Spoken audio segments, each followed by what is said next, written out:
Hello everyone, this is भावना। आप सभी का स्वागत है कॉलेज विद भावना में। तो कैसे हैं सभी?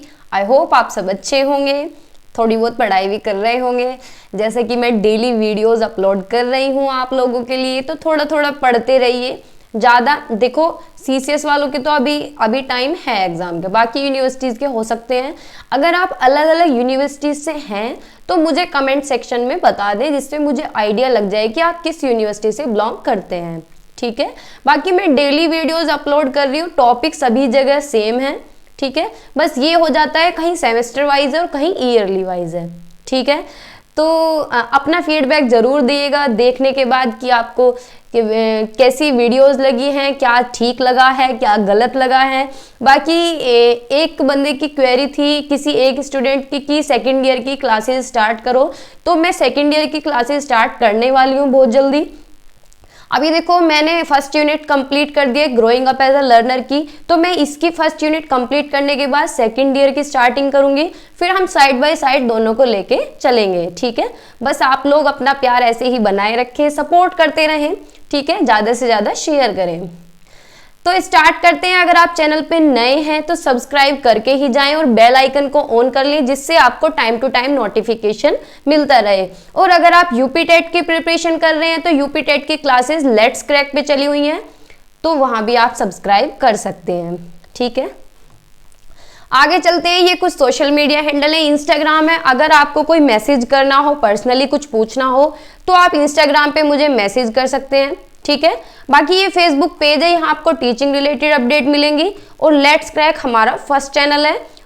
ठीक है, तो हम कर रहे हैं कंटेम्प्रेरी इंडिया एंड एजुकेशन, यानी समकालीन भारत एवं शिक्षा। जैसा कि आपको पता ही होगा, जिसे नहीं पता है वो देख सकते हैं।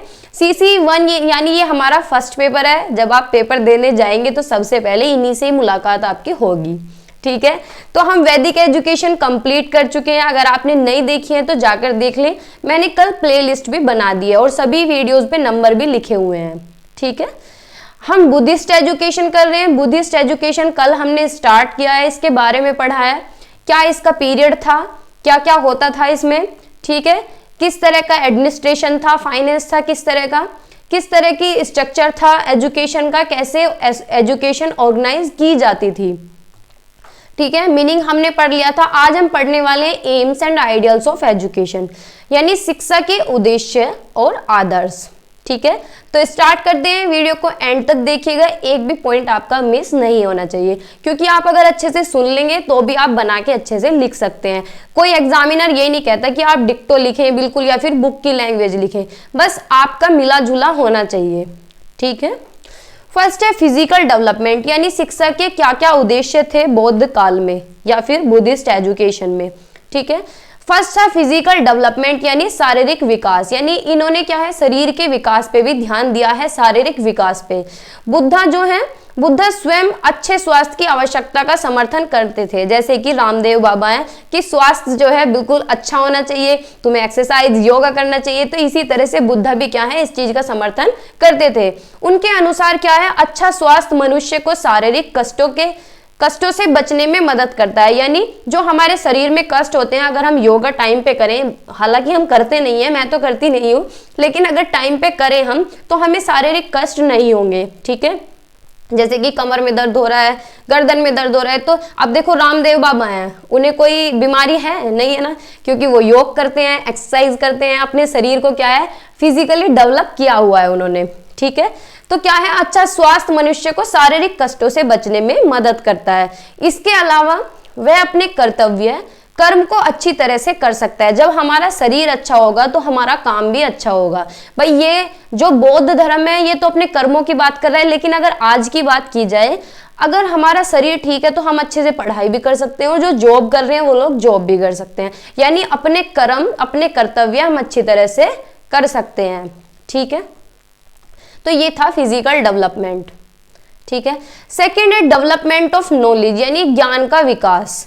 बौद्ध काल में भौतिक संसार और 4 आर्य सत्यों का व्यवहारिक ज्ञान, 4 आर्य सत्य दिए थे इन्होंने। 4 नोबल ट्रूथ्स की बात की है बुद्धिज्म ने। कौन से 4 सत्य हैं भाई? 4 जो बात सच है, बिल्कुल सिंपल सी बात है। क्या सच है? देयर इज सफरिंग, यानी कुछ ना कुछ तो दुख है सबके जीवन में, है ना, सिंपल बात कह रही हूं मैं। वैसे तो ये इस तरह से लिखा मिलेगा आपको, there is suffering, there is cause of suffering, there is cessation of suffering and there is way to the cessation of suffering. अब इसका मतलब क्या है भाई, देखो 4 नोबल सत्य दिए हैं इन्होंने बुद्धिज्म ने, ठीक है, मेटीरियल वर्ल्ड में यानी भौतिक जगत में। क्या है, हमें 4 तरह के दुख हैं कि भाई दुख है, हमें दुख सबको है, लेकिन दुख का कारण क्या है ये हमें नहीं पता। पता चल जाए तो हमें मोक्ष की प्राप्ति हो जाएगी। दुख का कारण क्या है, ठीक है, दुख का निरोध क्या है, यानी क्या सॉल्यूशन है भैया दुख का, है ना। दुख के निरोध का तरीका क्या है, यानी जो हम निरोध कर रहे हैं, दुख का जो सॉल्यूशन देख रहे हैं, उसका तरीका क्या है, किस तरीके से हमें जाना है, ठीक है। तो ये 4 सत्य इन्होंने दिए हैं। ये कहते हैं अगर ये पता चल जाए कि दुख है, दुख का कारण क्या है, दुख का निवारण क्या है और निवारण करने का रास्ता क्या है, तरीका क्या है, अगर ये 4 चीजें इंसान को खुद ही पता चल जाए तो उसे निर्वाण प्राप्ति हो जाएगी, यानी उसे मोक्ष प्राप्ति हो जाएगी। भाई हम ही हैं, अगर आज कलयुग में देखा जाए, अगर हमें ये पता चल जाए कि हम, पता तो सभी को है कि भाई हमें दुख क्यों है, क्योंकि हमें लगाव है लोगों से। अगर हम लोगों से लगाव ना करके भगवान से लगाव करें तो फिर कोई दुख ही नहीं रहेगा जीवन में, है ना। तो ये क्या है, बुद्धिज्म में जो है इसी बात पे कहते हैं, ये इन्होंने प्रैक्टिकल लाइफ को माना है। बुद्ध जो वेदास थे, जो वैदिक एजुकेशन थी वो थी डिपेंड वेदास पे, रिलीजियस पे ज्यादातर, लेकिन बुद्धिज्म क्या मानते थे, प्रैक्टिकल वर्ल्ड को मानते थे कि भौतिक जगत में, ठीक है, भौतिक जगत में ये मानते थे कि भैया कर्म करो और फल पाओ, ठीक है, जैसा तुम कर्म करोगे वैसा ही तुम फल पाओगे, ठीक है। तो ये कहते हैं कि nirvana could be achieved by compassion to human kind and not by meditation, यानी ये कहते हैं कि मोक्ष तुम्हें जब मिलेगा, तुम क्या है अच्छे ह्यूमन बीइंग होने चाहिए, दयालु होने चाहिए, तुम्हारे अंदर दया होनी चाहिए, ऐसे नहीं है क्रूरटी हो, है ना, तुम्हारे अंदर क्या है, दया होनी चाहिए। ना ही तुम्हें भगवान की पूजा से कुछ मिलने वाला है और ना ही मेडिटेशन से मिलने वाला है। मतलब इनका मतलब ये नहीं था कि भगवान की पूजा मत करो, इनका मतलब है कि तुम्हें एक अच्छा इंसान होना चाहिए, तुम्हारे अंदर दया होनी चाहिए, करुणा होनी चाहिए, तभी तुम्हें मोक्ष की प्राप्ति मिल सकती है। अब भाई देखो एक बात बताओ, अगर कोई आदमी दिन रात पूजा करता हो, अब पूजा तो वो एक तरफ तो वो पूजा कर रहा है, दूसरी तरफ वो पाप कर रहा है, तो उस पूजा का कुछ फायदा हुआ नहीं ना। इंसान अच्छा होना चाहिए, प्योर साउल होनी चाहिए, और क्या है, ह्यूमन काइंड होना चाहिए, यानी दयालु होना चाहिए, और क्या है, करुणा उसके अंदर होनी चाहिए। ये ही तुम्हें मोक्ष दिला सकता है, ठीक है, यानी अपने कर्म अच्छे रखिएगा, है ना। Was regarded as the true knowledge, यानी इसे ही सच्चा ज्ञान माना जाता है, ठीक है, कि तुम क्या हो, ह्यूमन काइंड होने चाहिए, दयालु होने चाहिए और करुणा तुम्हारे अंदर होनी चाहिए, ठीक है। तो यही मोक्ष प्राप्ति का रास्ता है। तो सेकंड हमारा क्लियर हो गया, आगे चलते हैं। फिर है एजुकेशन ऑफ सोशल बिहेवियर, यानी सामाजिक व्यवहार की शिक्षा, कि हमें हमारा क्या है, सामाजिक व्यवहार कैसा होना चाहिए। बौद्ध धर्म मानव कल्याण का समर्थन है, यानी जो बौद्ध धर्म है वो मानव कल्याण मतलब हमारे ह्यूमन वेलफेयर के समर्थक थे, यानी सपोर्टर थे, सपोर्ट करते थे। यही कारण है कि करुणा और दया पर बहुत अधिक बल दिया गया। किस पे फोकस किया इन्होंने, करुणा पे और दया पे, ठीक है, यानी कोई भी इंसान हो कैसा होना चाहिए, करुणामय होना चाहिए और दयालु होना चाहिए, ठीक है, कंपेशन होना चाहिए और काइंडनेस होना चाहिए। विदाउट कंपेशन यानी बिना करुणा के one can not understand the suffering of other, अगर तुम्हारे अंदर करुणा नहीं है, तुम्हारे अंदर दया नहीं है, तो तुम दूसरों के दुख दर्द नहीं समझ सकते, है ना भाई दूसरों का दुख दर्द अगर हमें समझना है तो हमें भी तो अच्छा होना पड़ेगा, है नहीं। तो यही बात पूरी लाइन में लिखी है, if one thinks honestly one find that we the human beings are ourselves responsible for each other sufferings, यानी अगर हम ऑनेस्टली बोले, अगर हम बिल्कुल साफ बोले, तो हमारे दुख का कारण क्या है, हम क्यों सफर कर रहे हैं, हम दुख क्यों झेल रहे हैं, एक दूसरे की वजह से तो झेल रहे हैं, है ना कहीं ह्यूमन बीइंग की वजह से ही इंसान दुख झेलता है, ठीक है, चाहे वो कोई भी कारण हो, रोटी कपड़ा मकान हो, रिश्तेदार हो, पड़ोस हो, समाज हो, कुछ भी हो, ठीक है। तो हम क्या है, स्वयं जिम्मेदार हैं अपने दुख के, ठीक है। इन लोगों से, सारी दुनिया से अलग हो जाओ, भगवान में लग जाओ, दुख खत्म, ठीक है। तो ये है एजुकेशन ऑफ सोशल बिहेवियर। अब फोर्थ पे चलते हैं, preservation and development of human culture. Preservation and development of human culture, यानी मानव संस्कृति का संरक्षण और विकास, यानी क्या है, संस्कृति को बचाना भी है और उसका विकास भी करना है, ठीक है। तो ये उद्देश्य था बौद्ध धर्म का कि बौद्ध धर्म क्या है, समग्र रूप से मानव संस्कृति के संरक्षण पर बल देते थे, यानी जिससे कि इनकी संस्कृति बची रहे, बौद्ध धर्म की जो संस्कृति थी वो बची रहे। ठीक है। यह भी एक कारण था कि बौद्ध धर्म और दर्शन के अलावा मठों और विहारों में भी अन्य धर्मों, संस्कृतियों और दर्शनों के अध्ययन का प्रावधान किया गया था। यानी बौद्ध धर्म में क्या है, पहले क्या है, दर्शन के बारे में पढ़ाया जाता था और बौद्ध धर्म के बारे में पढ़ाया जाता था, कहाँ, मठ और विहारों में। लेकिन बाद में क्या हुआ, और जो धर्म थे और जो संस्कृति थी और जो दर्शन थे उनकी भी पढ़ाई होने लगी जैसे जैसे टाइम बढ़ा। ठीक है, मतलब एडिशनल सब्जेक्ट आ गए, सिंपल भाषा में समझ सकते हो।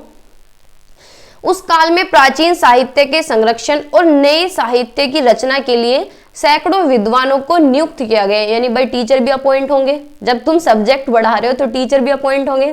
ठीक है। तो क्या हुआ, संस्कृति को बचाने के लिए नए साहित्य के ऐड किए गए, कुछ ना कुछ टॉपिक ऐड किए गए, लिटरेचर ऐड की गई, और क्या है, कुछ विद्वान भी नियुक्त किए गए। ठीक है। उन्होंने प्राचीन ग्रंथों की पांडुलिपियां तैयार की।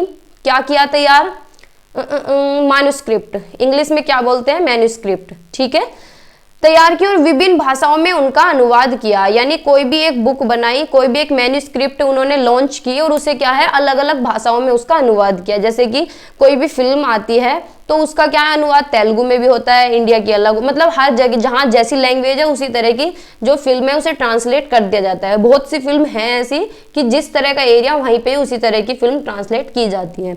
ठीक है, अनुवाद हो जाता है। और बुक्स भी हैं ऐसी बहुत।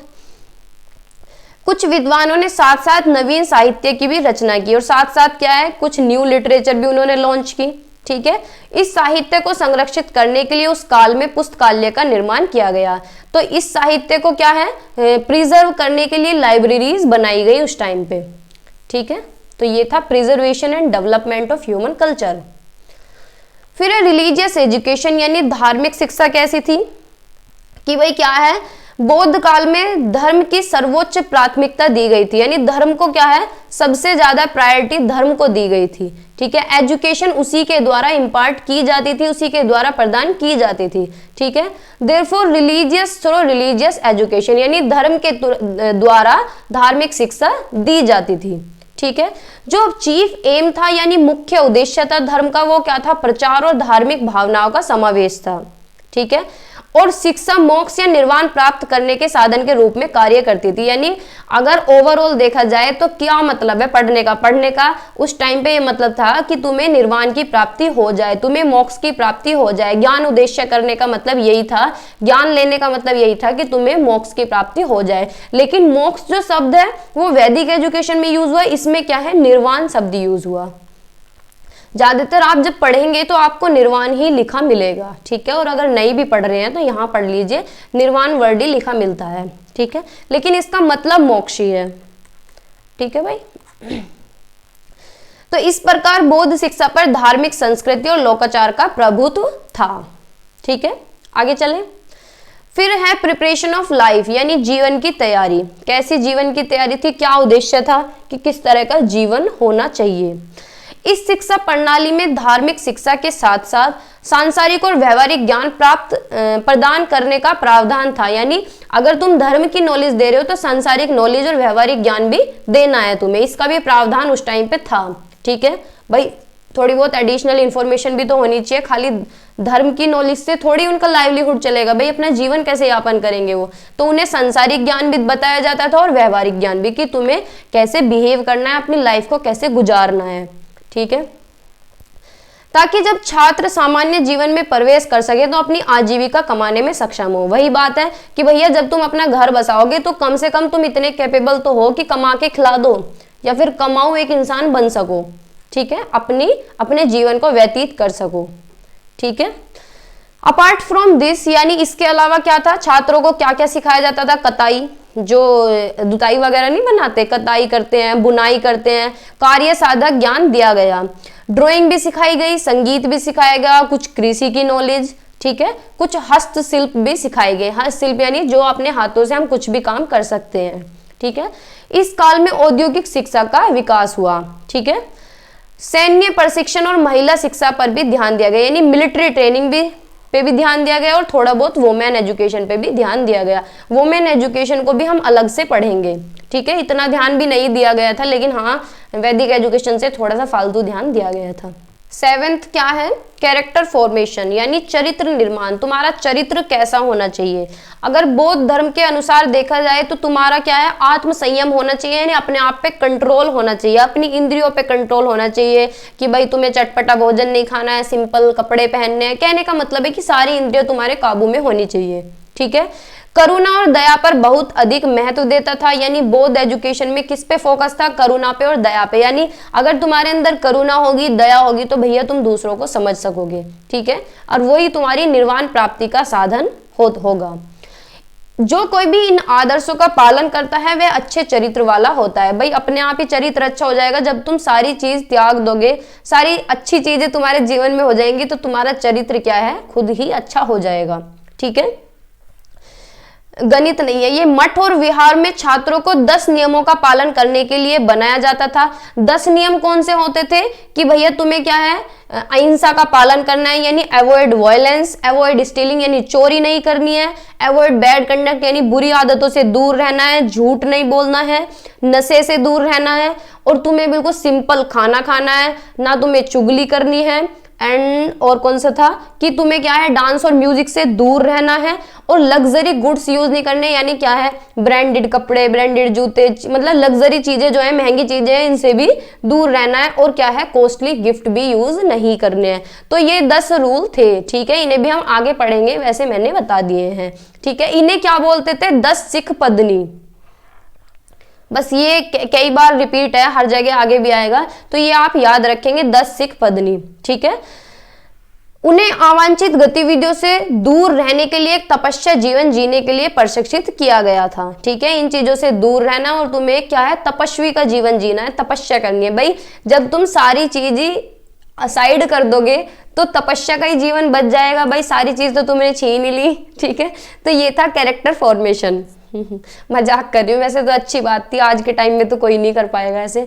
फिर है 8th education of Buddhist religion, यानी बौद्ध धर्म की शिक्षा। कैसी थी बौद्ध धर्म की शिक्षा। यद्यपि बौद्ध शिक्षा में तत्कालीन सभी धर्मों और दर्शनों की शिक्षा की व्यवस्था की गई थी, यानी सारे धर्मों की व्यवस्था थी, लेकिन बौद्ध धर्म के अध्ययन पर ज्यादा बल दिया गया था। भाई क्या है, स्टार्टिंग में तो बौद्ध धर्म था, लेकिन बाद में एडिशनल भी कुछ सब्जेक्ट कर दिए थे, बाकी धर्मों की भी शिक्षा देने लगे और बाकी दर्शनों की भी शिक्षा देने लगे, लेकिन ज्यादा जो फोकस था वो किस पे था, बौद्ध धर्म पे, ठीक है। और यह क्या है, पाठ्यक्रम का अनिवार्य अंग बना दिया, यानी करिकुलम का क्या है, कंपलसरी पार्ट बना दिया गया, ठीक है। सबसे पहले भगवान बुद्ध द्वारा खोजे गए 4 आर्य सत्य, फिर आ गए ना 4 आर्य सत्य, अभी पीछे हमने पढ़ा था 4 नोबल ट्रूथ्स। कौन कौन से हैं बताइए आप, कि दुख क्या है, ठीक है, दुख कैसे हुआ, दुख का निवारण क्या है, निवारण है तो उसका तरीका क्या है, ठीक है। What is suffering, what is the cause of suffering, what is the cessation of suffering and what is the way of cessation of suffering, ठीक है। ये 4 आर्य सत्य थे। फिर छात्रों को सिखाए गए और उन फिर अष्टांगिक मार्ग में प्रशिक्षित किया गया, यानी 8 और रूल बताए गए। अष्टांगिक मार्ग कौन से थे, 8 मार्ग यानी 8 रास्ते बताए गए बच्चों को। सिंपल भाषा में मैं आपको बता रही हूँ, क्योंकि ये अष्टांगिक मार्ग सुन के तो सिर के ऊपर जाता है। 8 रास्ते बताए गए, कौन से, कि भैया तुम्हें सही देखना है, बिल्कुल देखो। वैसे तो इसकी शुद्ध हिंदी क्या है, सम्यक दृष्टि, सम्यक संकल्प, सम्यक वैसा है, लेकिन सिंपल भाषा में समझो कि तुम्हें क्या है, बिल्कुल सही देखना है, सही तरीके से तुम्हें चीजों को रिजोल्व करना है, ठीक है, संकल्प लेना है, राइट ऑक्यूपेशन करनी है, सही व्यवसाय करना है, गलत जगह फंस मत जाना, बिल्कुल सही स्पीच देना है तुम्हें। अब स्पीच का मतलब है तुम्हें अपनी वाणी को सही रखना है, ठीक है। और जो तुम्हारा बिहेवियर है वो भी बिल्कुल ठीक होना चाहिए। तुम्हारे जो एफर्ट्स है, मतलब जो तुम कोशिश कर रहे हो, जो तुम मेहनत कर रहे हो, वो भी सही जगह होनी चाहिए। राइट तुम्हारी कंटेम्पलेशन होना चाहिए, यानी तुम्हारा प्रयास भी ठीक होना चाहिए और तुम्हारा ध्यान भी ठीक जगह होना चाहिए, तभी तुम्हें क्या मिलेगा, निर्वाण प्राप्ति होगी, यानी मोक्ष तुम्हें तभी मिलेगा, ठीक है। अगर तुमने ये 8 चीजें अपना ली, 8 तो अष्टांगिक मार्ग अपना ली और 4 नोबल ट्रूथ यानी 4 आर्य सत्य अगर अपना लिए तुमने, तो तुम्हारा जीवन सेट है, ठीक है। तो ये आप ध्यान में रख सकते हैं, रखना ही पड़ेगा भैया, ठीक है। ये क्या हो गया, तो आज हमने एम्स कंप्लीट कर लिए हैं, ज्यादा नहीं पढ़ेंगे क्योंकि फिर हमारे दिमाग में खिचड़ी पक जाएगी। तो थोड़ा थोड़ा पढ़ेंगे, बाकी सारा कंप्लीट करेंगे। टेंशन बिल्कुल मत लीजिए, बस सपोर्ट करिए। जैसे जैसे मुझे फीडबैक मिलेगा आप लोगों का, मुझे भी मोटिवेशन मिलेगा, मैं भी सारा सिलेबस आपका कवर करा दूंगी। ठीक है, तो परेशान बिल्कुल मत होइएगा, पढ़ते रहिए मेरे साथ और मुस्कुराते रहिए। और अगर चैनल पे नए हैं तो सब्सक्राइब करिए और बाकियों से भी कराइए। ठीक है, बाय बाय, टेक केयर, पढ़ते रहिए, मुस्कुराते रहिए।